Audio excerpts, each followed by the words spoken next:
about the foreign fighter phenomenon or foreign terrorist fighter phenomenon. I was online on Twitter and Facebook in 2012, really when the Arab Spring had started, the Syrian war had already begun, and started to see individuals from Western countries going over to Syria, going over to Iraq, talking about going over, and individuals who had reached there and then were talking back to those individuals who had not yet reached there, who were trying to go, thinking of going, and was engaging them, micro-engaging them, talking to them, trolling them, arguing against them, trying to dislodge their religious narrative on which they had built a lot of their motivations, and the grievance narrative from which they were drawing inspiration.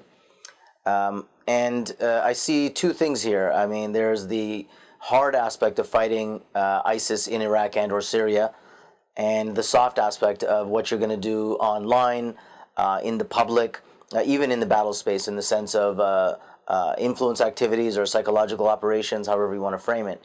And looking at the hard aspect of it, we are seeing, I mean, speaking with a lot of military agencies and military intelligence agencies, it's a problem. It's a problem in terms of borders and law enforcement and laws that may not yet be in place to deal with these individuals.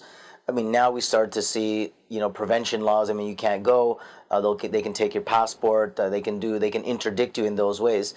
The border crossing issue remains the big gap and the big problem, and that's something that law enforcement, especially in those areas in Europe, you can see what's happening. I mean, there really is the refugee situation is being exploited by ISIS. I mean, I saw them talk about this 2 years ago.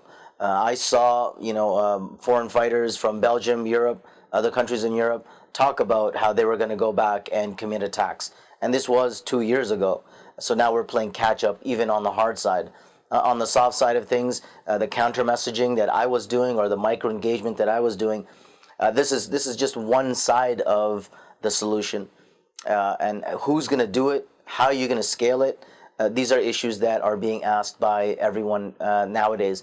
A quick response, I would say, a quick answer, is to support NGOs, Muslim organizations in particular, to teach the young people that they have a sense of duty and a sense of responsibility to their religion, to defend their religion against these people who are spending countless hours going out of their way to depict Islam in the most horrible way possible. So what you can do is convince these young people, imbue them with a sense of power and a sense of duty to the religion, and they will automatically go online and counter the speech of these individuals, argue with them, troll with them. What they're going to need is a little bit of professional training, maybe even some encryption software, how to hide your identity, how to be safe while you're doing all that. But it can be done. It doesn't require, that much financial support.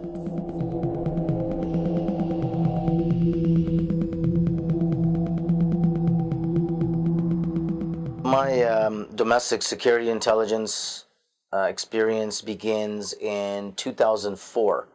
I had just returned back from Syria after spending 2 years there studying Arabic and Islamic studies, and effectively became a walk-in for the Canadian Security Intelligence Service. Began undercover operations, infiltrating groups, individuals, and providing feedback on who's a threat to Canadian security and who isn't a threat. In that time, I, of course, came across many individuals and many profiles, so to speak, if one can even give a profile, of individuals who are involved in this jihadist narrative, in this jihadist culture. Now, I'm thinking back even to the early 90s when the internet had just begun. I remember even in the mid-90s, 92, 93, I was on the various chat forums. And in 1995, of course, I had my radicalization moment in Pakistan when I met the Taliban. And but from 95 to 2001, when I was, very radicalized, very extremist, jihadi Salafi mindset, you saw the changes in that time. You saw first with Yahoo Chat, or Yahoo Chat was the particular chat forum I was in, but from chat forums to then, person-to-person networks, to then CDs, so Russian Hell 1, 2, and 3. These were some of the publications available, or CD publications that were available at the time, and it showed really the Chechens fighting the Russians. I saw my first beheading video, and then of course you get to 2001, the 9/11 attacks, then 2003, the Iraq invasion, then of course by 2006 you have Zarqawi, who's the leader in Iraq, Al-Qaeda leader in Iraq, who really proliferated with the beheading videos and mass shootings in the back of the head, the sorts of things that we see ISIS doing now. So I look at my domestic experience from those days, from the 2000s, from 2004 to 2006 when I was operational, and you look 10 years later and what we're looking at. So I've already described that from the early 90s when the internet was just starting, this proliferation of social network platforms has really, really exacerbated and aggravated the problem. Because the amount of information, the type of information, the quality of information is so much greater now. And it's so, the volume of it is so great.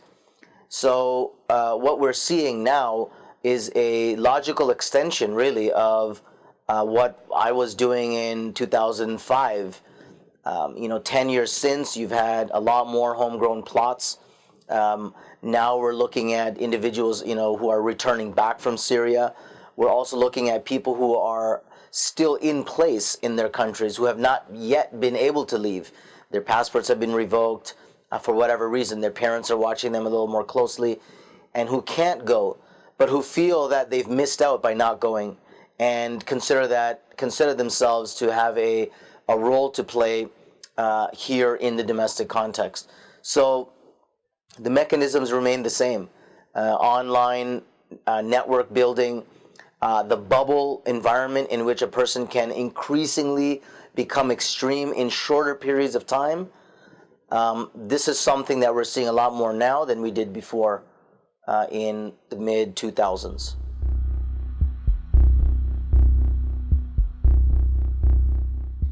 Speaking of future trends and the way forward, and if past experiences are an indicator, then we should probably look at a number of things. Number one, the advancement in technology and how that will make it easier for individuals to communicate, to pass tactical information, planning. These are the sorts of things that will proliferate, and it's already happening in the form of various encryption software that's being exploited by foreign terrorist fighters and ISIS planners, wherever they may be. Number two, the person-to-person networkings will still remain the same. The value of human contact and value of human information it will remain the same. I mean, we're learning even now that even with encryption, and they still like to call themselves by phone. So human interactions will continue to take place and will be central to these networks. Moreover, if you look at the tactics that they will begin to use, so the large-scale spectacle attacks, I mean, they will continue to be ideal. They would love to see those kinds of attacks, but you will probably start to see more what we call, soft targets being targeted. Places where, they see that there aren't security guards, malls, sports games. These mass attacks where mass amounts of people are gathered, that's going to be the targeting, I think, of the future. They're easy targets. The impact of it psychologically, physically is very great, and it achieves the objectives that they need, which is fear and division. In terms of the way forward, what we can do, human intelligence will remain a core competency and a core business of security intelligence.